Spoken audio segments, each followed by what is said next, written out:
ભગવાનને કહેવાય એમ કે પ્રભુ મારા જીવનના માર્ગનું દર્શન આપ કરાવજો. આપ મારા જીવનનું સમર્પણ એટલે શું? આપણા જીવનના રથની લગામ ભગવાનના હાથમાં આપી દેવી, એનું નામ સમર્પણ. કે પ્રભુ આજ સુધી મનને જ્યાં જ્યાં કહ્યું ત્યાં મન પ્રમાણે રથ ચલાવ્યો, હવે આપનો થયો છું, હવે લગામ હું આપના હાથમાં આપું છું. આપ મને માર્ગદર્શન કરજો, આપ દિશા આપજો. એટલે ભગવાનની ઈચ્છા પ્રમાણે જીવવું, નિજે ઈચ્છાતઃ. અને વાર્તા સાહિત્યમાં કહ્યું ને, પ્રભુ કરે સો ભલી કરે. પ્રભુની ઈચ્છામાં પ્રસન્ન રહેવું. પ્રભુની આમાં કઈક ઈચ્છા છે. આપણા દૃષ્ટિકોણ બહુ નાના છે. આપણે સૂરજને આપણી બારીએથી જોઈએ અને આપણને એટલો લાગે સૂરજ ઘણો મોટો છે. ભગવાનની વ્યાપકતા, ક્યારેક ભગવાનની જગ્યાએ બેસીને દુનિયાને જુઓ ને તો દુનિયામાં તમને કોઈ અવ્યવસ્થા નહીં દેખાય. આપણી ખુરશી પર બેસીને દુનિયાને જોઈએ છે ને એટલે આપણને એમ લાગે કે આ ખોટું, આ સાચું, આ આમ નતું કરવું જોઈતું, આમ કરવું જોઈતું. ક્યારેક ભગવાનની જગ્યાએ બેસીને જુઓ, એ સર્જકની જગ્યાએ બેસીને જ્યારે સર્જનને જુઓ ત્યારે જ એના સર્જન માટે સાચો ન્યાય કરી શકાય. આપણે દુનિયામાં કોઈ એટલા મહત્વના વ્યક્તિ નથી કે ભગવાનને આપણને દુઃખી કરીને મજા આવે. અરે ખાલી બીજા ગ્રહ પરથી જઈને પૃથ્વીને જુઓ ને તો ત્યાંય તમે નહીં દેખાઓ. આખા બ્રહ્માંડમાં પૃથ્વી એક રાઈના દાણા જેટલું છે. આપણે કોઈ એવા મહત્વના વ્યક્તિ નથી કે ભગવાન આપણા સુખ અને દુઃખ માટે કોઈ વિશેષ પુરુષાર્થ કરે. એટલે પોતાનું અહમ મૂકીને ભગવાનના શરણે જવું. તો ભગવાન પોતાની ઈચ્છા, અથવા બીજો અર્થ નિજ, તો નિજજનોની ઈચ્છા પ્રમાણે ભગવાન કરનારા છે, ભક્તોની ઈચ્છા પ્રમાણે કરનારા છે. તો આ બીજો વિવેક. ત્રીજો વિવેક મહાપ્રભુજી કહ્યું, પ્રાર્થિતેવા તતઃ કિમ. પ્રાર્થિતેવા તતઃ કિમ સ્યાત્ સ્વામ્યભિપ્રાય સંશયાત્. તો પ્રાર્થના કરવાથી શું? અને એટલા માટે પ્રભુ પાસે ક્યારે પણ માંગણી નહીં કરવી. કારણ મનુષ્ય પોતાનું હિત અને અહિત સમજી શકતો નથી. ભગવાનની બહુ જ મોટી કૃપા એ છે કે આપણી ઈચ્છાઓ એ પૂરી નથી કરતો, નહીં તો આપણી જાતે જ આપણું સર્વનાશ આપણે કરી લઈએ. માંગણી કરવાનો એક અર્થ એ થાય છે કે ભગવાનની બુદ્ધિ ઉપર આપણને ભરોસો નથી. ભગવાન જે કરી રહ્યા છે એ બરાબર નથી કરી રહ્યા, એ જ માંગણીનો અર્થ થાય. અને એટલે મહાપ્રભુજી માંગણી કરવાની ભગવાન પાસે ના પાડે. પ્રાર્થિતેવા તતઃ કિમ સ્યાત્ સ્વામ્યભિપ્રાય સંશયાત્. એટલે કે ભગવાનના અભિપ્રાયમાં તમને શંકા છે. એટલે કે તમે એ સાબિત કરવા માંગો છો કે ભગવાનને બધી ખબર નથી પડતી. આપણે કોઈને ક્યારે કહેવા જઈએ? જ્યારે એને ખબર ન હોય ત્યારે જ કહેવા જઈએ. એને બધી જ ખબર હોય, જો આપણે જાણતા હોય તો એને કઈ કહેવાની જરૂર ન પડે. તો પ્રભુ બધું જ જાણે છે. એટલે માંગણી કરી ભગવાનને તમે મજબૂર ન કરો કે તમે માંગ્યું એ જ કરે. પ્રાર્થના ન કરો, માંગણી ન કરો. પુષ્ટિ માર્ગમાં માંગણી કરવાની ના કહી છે. કારણ કે એ અંતર્યામી છે, એ જાણે છે, એને બધું જ ખબર છે. કયા સમયે આપણને શું આપવું એને વધારે ખબર છે. પ્રાર્થના, યાચના નહીં કરવી. પ્રાર્થનાનો અર્થ થાય કોઈ વિશેષ પ્રયોજન સાથે માંગણી કરવી. ચોથો વિવેક આપ્યો, સર્વત્ર તસ્ય સર્વમિહિ સર્વ સામર્થ્યમેવ ચ. બધે બધું જ એનું જ છે અને બધું જ આપવાનું સામર્થ્ય એની પાસે છે. આ મનમાં હંમેશા ભરોસો રાખો. આ જે કાંઈ છે એ બધું એનું છે. અને સીધી જ વાત છે ને, 25 પૈસા લઈને પણ માણસ પેદા થાય છે. માણસ શું લઈને પેદા થાય છે? ખાલી અહીંયા મળેલી વસ્તુઓને પોતાનો હક જમાવવામાં જ આખી જિંદગી ખતમ કરી દે. પણ પછી લઈ જવાની કોઈ વ્યવસ્થા નથી. અને કદાચ વ્યવસ્થા હોત તો આમાંથી કેટલા લોકો જે મૂકી જાય. આ તો વ્યવસ્થા નથી એટલે ઘરના લોકો પર આપણે ઉપકાર જતાવીને કહીએ તમારા માટે આટલું આટલું મૂકી જવાનું છું, તો દીકરાઓ કે લઈ જાઓ ભેગું. અમે ક્યાં ના પાડી? અને એમાંય જો એકાદ બેંકની બ્રાન્ચ જો વૈકુંઠમાં ખુલી જાય અને ટ્રાન્સફરની વ્યવસ્થા થઈ જાય, કોઈ મૂકી જાય? એક વસ્તુ યાદ રાખો, જો ઘરના બધા લોકો સમજદાર છે, હોશિયાર છે, તો કમાઈ જ લેવાના છે, અને બધા નાદાન અને બગડેલા છે તો ગુમાવી જ દેવાના છે. અને એટલા માટે મૂકી ગયા એના માટે કર્મના સિદ્ધાંતમાં કાંઈ લખ્યું નથી. ગીતાજીમાં કર્મના સિદ્ધાંતમાં કંઈ લખ્યું કે આટલી એફડી મૂકી ગયા તો તમને આટલું પુણ્ય મળે ને આવતા જન્મમાં મોકલે? એ તમારું હતું જ નહીં, એ જેના ભાગ્યનું હતું એને મળી ગયું. આપણું કયું? જે આપણા હાથે જેનો ઉપયોગ કરી ગયા, જે તમે ખર્ચી ગયા એ તમારું. અને એટલા માટે અહીંયાનું બધું આવતા જન્મમાં લઈ જવાની કોઈ વ્યવસ્થા નથી, પણ મારી પાસે ઉપાય છે કે અહીંયા બધું ભેગું કરેલું સુખ આવતા જન્મમાં લઈ જવું. બોલો તમારે બધા, તમને રસ્તો બતાવો. તમારા સુખને પુણ્યમાં કન્વર્ટ કરી નાખો તો આવતા જન્મમાં તમને સુખ પાછું મળશે. જેમ અહીંયા અમેરિકાથી આવ્યા હો તો એમને લઈ જવા, અહીંયાથી ડોલર કન્વર્ટ કરીને લઈ જાય તો તે વાપરવા કામ લાગે, રૂપિયા કોઈ લે. એમ આવતા જન્મમાં આ બધું જ સુખ લઈ જવું હોય તો આ સુખને પુણ્યમાં કન્વર્ટ કરો તો આ બધું જ સુખ ભેગું આવે. હવે સમજી ગયા ને શું કરવાનું? મહેનતથી સુખ ભેગું કરવાનું અને સમજથી સુખને પુણ્યમાં કન્વર્ટ કરવાનું. ભેગું થયેલું પુણ્ય શાસ્ત્ર એમ કહે છે કે જેમ લાખો ગાયો હોય પણ વાછરડાને છોડો તો પોતાની માને ગોતી લે, એમ આપણા કરેલા કર્મો કરોડોમાં આપણને ગોતીને આપણા સુધી પહોંચી જાય. એટલા માટે પુણ્યને ભેગા કરતા જાઓ. મહાપ્રભુજી કહે છે આ બધું જ એનું છે. આ કોઈ પણ સંસારની મારી પાસે આવેલી વસ્તુ ઉપર મારો અધિકાર નથી. મારો અધિકાર કેટલો છે? એને સદુપયોગ કેમ કરી શકું, એના દ્વારા મારો આત્મોદ્ધારમાં આ બધી વસ્તુ, આ જે સંસારની વસ્તુઓ મને મળી એ મારા પ્રભુના સુખમાં કેમ કામ લાગે, બસ એટલી સમજ મને મળે તો મારું જીવન સાર્થક થાય. સાધારણ વ્યક્તિને ભોગવતા આવડે છે, વિશેષ સમજદાર વ્યક્તિને ઉપયોગ કરતા આવડે છે, પણ વૈષ્ણવને વિનિયોગ કરતા આવડે છે. કે જે મળ્યું એનું ભગવત સુખાર્થ વિનિયોગ કેમ કરી લઉં?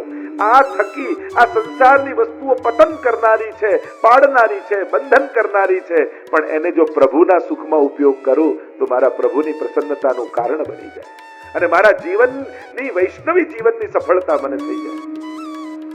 તો આમ ચોથો વિવેક બતાવીને પાંચમો વિવેક કયો મહાપ્રભુજીએ, અભિમાનશ્ચ સત્યાજ્ય.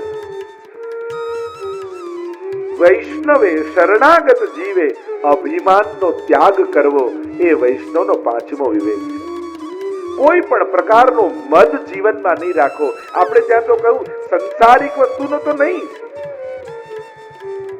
કારણ કે એમાં તો કોઈ અભિમાન કરવા જેવું છે જ નહીં, પણ ધર્મ કરવાનો પણ અહંકાર નહીં, એનાથી ઉપર સેવા કરવાનો પણ અહંકાર નહીં. ત્રણ પ્રકારના મદ જોવા મળે. ભૌતિક મદ, જે મેળવ્યું છે એનો અહંકાર, તમારું હતું નહીં, તમારી પાસે આવ્યું, તમે નહીં રહો તો એ જ બીજા લઈ જશે. તો જે તમારું જ નથી, તારું કશું ન હોય તો છોડીને આવતું, અને તારું બધું જ હોય તો છોડી બતાવતું. તારું કશું ન હોય તો છોડીને આવ, આ તારું કઈ નથી તો છોડ, અને તારું બધું જ છે તો માલિક તો એને કહેવાય જે પકડી શકે ને છોડી શકે. છોડીને બતાવ તો તું તારો માલિક કહેવાય. આપણે વસ્તુઓને ક્યાંક માલિક બનાવી લઈએ છીએ અને આપણે મેનેજર બનીને જિંદગી ખતમ કરી નાખીએ. મેનેજર ના બનતા કે જે મેનેજ જ કરતો રહે, માલિક બનજો. અભિમાનશ્ચ સંત્યાજ્ય. બીજો અહંકાર, ધર્મ કરવાનો, દાન કરવાનો, પુણ્ય કરવાનો, સત્કર્મ કરવાનો. હું સારો છું, પોતાના ગુણ ધારણ કર્યા હોય એનો અહંકાર આવી જાય. અને દરેકને એમ લાગે ને કે મારા જેવું સારું કોણ? ગુણ દરેક, અને જેને ગુણ છે એને જ અહંકારની સંભાવનાઓ છે. જેની અંદર કોઈ ગુણ જ નથી એને અહંકારે શું આવવાનો? તમે સારું ગાતા હો તો ગાવાનો અહંકાર આવે ને, સ્વરના ઠેકાણા ના હોય તો ગાવાનો અહંકાર આવે. ગુણ જ સંભાવનાઓ છે અહંકાર માટે, અને એટલા માટે ગુણવાન વ્યક્તિએ વધારે સાવધાન રહેવું.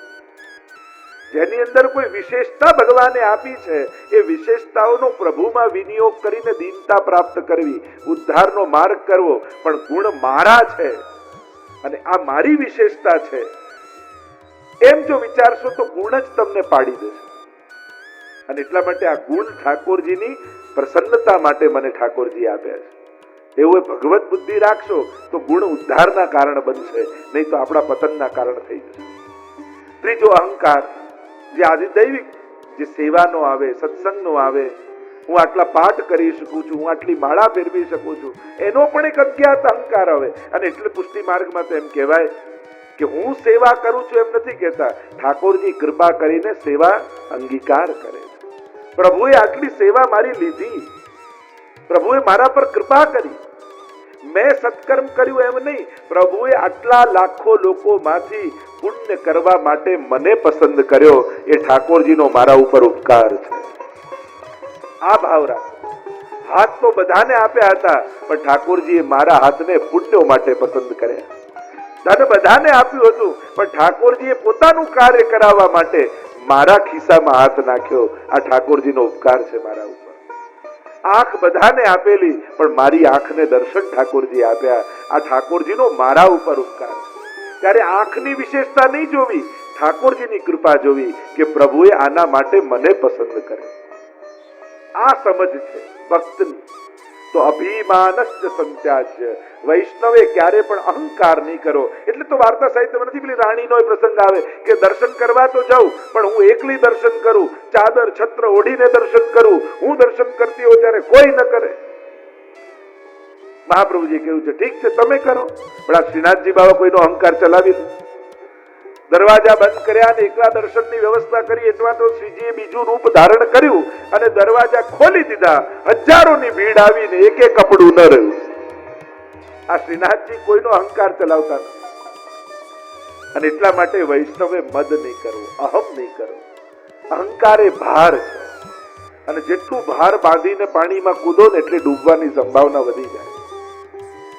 અને એ જ વિચારવાનું, ભવસાગર તરવા માટે કૂદ્યા તો છીએ, પણ આપણે લાઈફ જેકેટ બાંધીને કૂદ્યા છીએ કે પથરાઓ બાંધીને કૂદ્યા, એ આપણે વિચારવાનું.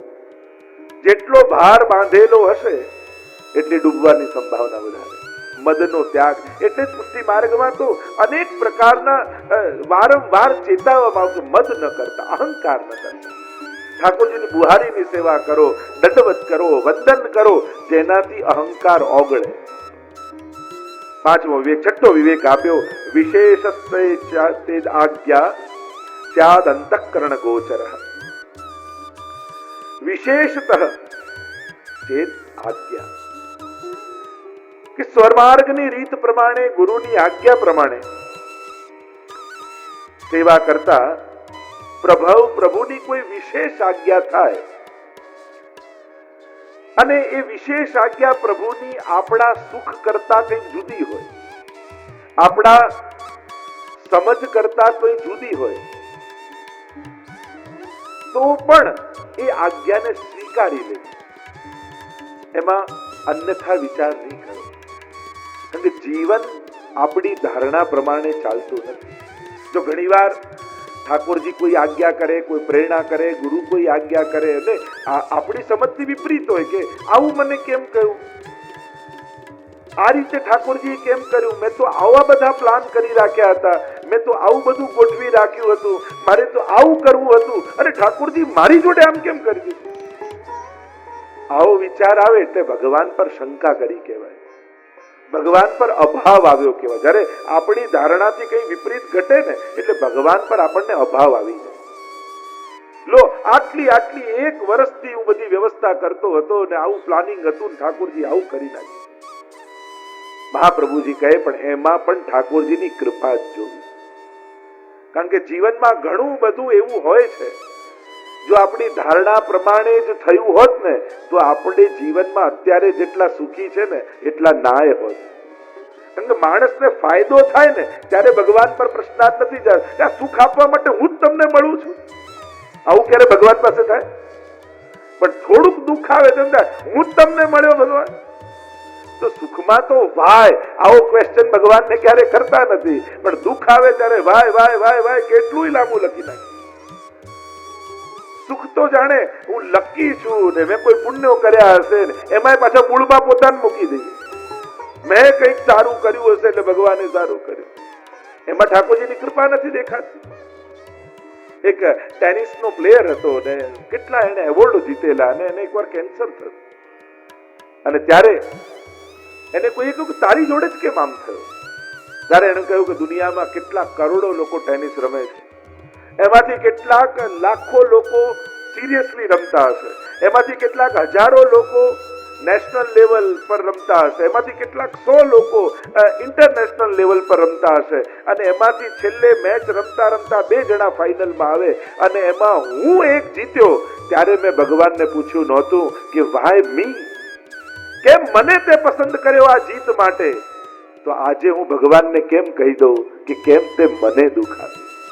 સફળતામાં મેં ભગવાનને ક્યારે પ્રશ્નાર્થ મૂક્યો નતો અને જ્યારે જીવનમાં અસફળતા આવે તો મારે જેમ એ સમયે મેં ભગવાનને પ્રશ્ન નતો કર્યો તો આ સમયે પણ હું ભગવાનને પ્રશ્ન નહીં કરું.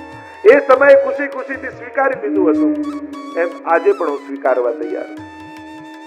તો જો વિપરીત ઘટના કંઈ ઘટે, ભગવાનને કંઈ આપણા ધારણાથી જુદી ઈચ્છા લાગે તો એને પણ સ્વીકારવું, પ્રભુની કૃપા જ જાણીને સ્વીકારવું આપણો વૈષ્ણવ જીવનનો એક વિવેક.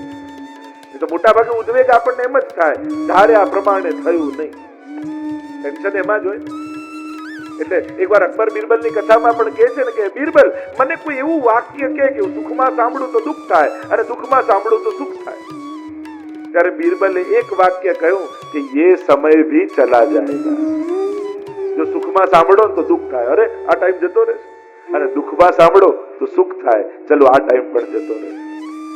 બસ જીવનમાં આ જ સમજ છે. તો મહાપ્રભુજી સમજાવે છે કે આ વૈષ્ણવનો વિવેક છે. આ બધા વિવેક યાદ રાખજો જીવનમાં. આ જો વિવેક કેળવી લીધા ને પછી દુઃખની માત્રા અત્યંત ઘટી જશે. નાદાન વ્યક્તિ વધારે દુઃખી થઈ જાય, જેને સંજોગોને હેન્ડલ કરતા ના આવડતું હોય અને સારી સંજોગો સમય જેની સમજ સારી ન હોય એ વધારે દુઃખી થઈ જાય.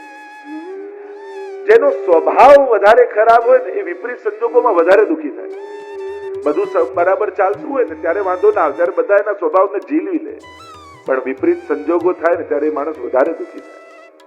7મો વિવેક મહાપ્રભુજી બતાવે છે, આપદ ગતાદિ કાર્યેષુ હટસ્ત્યાજ્ય સર્વથા. મહાપ્રભુજી આજ્ઞા કરે છે 7મો વિવેક કે આપત્તિ આવે ત્યારે વૈષ્ણવે ચલાવી લેતા શીખવું. કોઈ પણ પ્રકારની ખોટી હઠ મનમાં નહીં રાખે. વિપત્તિનો સમય આવે ત્યારે જે થઈ રહ્યું છે એને સ્વીકારતા જાઓ, જે મળે છે એને અપનાવતા જાઓ, પણ કોઈ પણ વસ્તુનો હઠાગ્રહ કે દુરાગ્રહ, મહાપ્રભુજી અહીંયા વિવેક દર્યાશ્રમ એક વસ્તુ પર વધારે ફોકસ કરે છે, કોઈ પણ વસ્તુનો અત્યાગ્રહ કે હઠાગ્રહ જીવનમાં ન રાખો. કારણ કે જે પણ વ્યક્તિ અને ત્યાં સુધી લઈ જાય છે મહાપ્રભુજી કે દુઃખ ભોગવવાનો નહીં, કે દુઃખ આવે તો સહન કરી લેવું, તો આગળ એ બી કહે છે કે દુઃખનો ઉપાય મળે તો કરી લેવા, એવું નહીં કે સહન જ કરે. કોઈ પણ વસ્તુનો હઠાગ્રહ જીવનમાં, અને પણ સંકટના સમયે તો બિલકુલ નહીં. એ સમયે ધૈર્ય રાખો, વિવેક જીવનમાં રાખો. જ્યારે સમજ બંધ થઈ જાય, પુરુષાર્થ સાથ ના આપે, ભાગ્ય સાથ ના આપે, ત્યારે જો માણસની સમજ સારી હોય ને તો દુઃખ ઓછું અનુભવ થાય. પણ જો એ સમયે સમજ પણ સાથ નહીં આપે ને તો દુઃખના પહાડો તૂટી પડે માણસ પર. ઘણા વ્યક્તિઓને જોઈએ અને ઘણાને મેં એવા જોયા છે, એટલી બધી એને જીવનમાં તકલીફો આવે પણ એની સમજ એવી હોય ને ઠાકોરજી બધું સારું કરે, એને કોઈના આશ્વાસનની પણ જરૂર ન હોય, એની સમજ જ પૂરતી હોય. અને ઘણા એવા હોય કે થોડુંક દુઃખ આવે પણ સમજ એવી નાદાની હોય કે એ જ દુઃખને પોતાના હાથે મોટું કરી દે. મહાપ્રભુજી આજ્ઞા કરે કે હઠાગ્રહ નહીં કરો. 8મો વિવેક કહ્યું, ધર્મા ધર્માગ્ર દર્શનમ. વૈષ્ણવે કોઈ પણ કાર્ય કરતા પહેલા આ ધર્મ છે કે અધર્મ એનો વિવેક કેળવી લેવો. ધર્મા અધર્માગ્ર દર્શનમ, કે સૂક્ષ્મ વિચાર એ કાર્ય કરવામાં અને એના ફળ મેળવવામાં. કારણ કે ખોટું કરવાની કોઈ સાચી રીત હોતી નથી દુનિયામાં. એટલે દરેક વસ્તુમાં વૈષ્ણવે, આપણે તો ઠાકોરજીને શરણાગત છીએ, પ્રભુના જીવો છીએ, ગળામાં કંઠી છે, એટલે કોઈ પણ કાર્ય કરતા પહેલા વિવેક કરવો, આ જે કરવા જાવું છે એ ધર્મ છે કે અધર્મ છે, યા આ કામ કરીને જે પ્રાપ્ત થશે એ ધર્મ અનુકૂળ કહેવાશે કે અધર્મ અનુકૂળ કહેવાશે, એનો વિવેક વૈષ્ણવે કર્યો. કારણ ઉતાવળમાં, જલ્દી મેળવી લેવામાં, બીજા કરતા વધારે મેળવી લેવામાં ક્યાંક હું અધર્મના માર્ગે તો નથી ચાલી રહ્યો ને? આપણને એમ થાય કે એક વાર કરવામાં શું છે, પણ એ એક વાર નથી હોતું, 100 વારની શરૂઆત હોય છે. દુનિયામાં જેટલા પણ વ્યસન, ખોટા કામ આદિ જેટલાય કાર્યો છે એ બધા એક વારથી જ શરૂ થાય છે. અને એક વાર તમે સફળ થાઓ એટલે બીજી વાર કરવાની ઈચ્છા થાય, અને પછી બીજી વાર કર્યું એટલે આ 2 વારને સંતાડવા માટે ત્રીજી વાર કરવું જ પડે. એક વાર ઢાલમાં ગાડી આવી ગઈ ને પછી એને એક્સિલેટર મારવાની જરૂર ન હોય, પછી ગગડતી જ જાય. આ જીવનમાં પણ એવું જ છે કે એક વાર જીવનને જો પતનના ઢાળ પર મૂકી દીધું ને પછી એક્સિલેટર નહીં મારવું પડે, પછી તો જયા જ કરે, અને પછી તો કરવું જ પડે, નહીં તો સંભવ જ ના થાય જીવન. ધર્મ અને અધર્મનું દર્શન કરું, મહાપ્રભુજી કહે, જેનાથી જીવનમાં શાંતિ આવે એવા નિર્ણયો લેવા. અધર્મ છે ને ક્ષણવારનું સુખ આપે, આપણને લાભ થયો, પણ એક ક્ષણવાર કરેલું અધર્મ લમ્હોं ने की खता और सदियों ने सजा पाई. ક્ષણવારની ભૂલો સદીઓ સુધી ભોગવવી પડતી હોય છે. અને 8મો વિવેક કયો? ધર્મ અધર્મનો વિવેક. અને 9મો વિવેક મહાપ્રભુજી આજ્ઞા કરે કે અનાગ્રહસ્ત સર્વત્ર. મહાપ્રભુજી આજ્ઞા કરે છે કે એ વ્યવહારમાં, સંસારમાં હોય કે પ્રભુ સંબંધી હોય, કોઈ પણ વસ્તુનો અત્યાગ્રહ નહીં રાખવો. હઠાગ્રહ અને દુરાગ્રહથી વૈષ્ણવે નહીં જીવવું. ના આ સેવામાં આ તો જોઈશે જ, આના વગર નહીં ચાલે. ઘણી વાર સેવા કરનારા પણ ઘણી બાબતના અત્યાગ્રહને કારણે પોતાના જીવનમાં દુઃખ અને ક્લેશ પેદા કરી લેતા હોય. હા, આપણને સેવા કરવામાં ઉત્તમ રીતે અપરસ સચવાય, વ્યવસ્થા સચવાય, બધાનો આપણને એક સંકલ્પ હોય, પણ ઘણી વાર એ જ વસ્તુનો અત્યાગ્રહ ઠાકોરજીમાંથી મન ઉપાડી લે અને અપરસમાં જ મન મૂકી દે.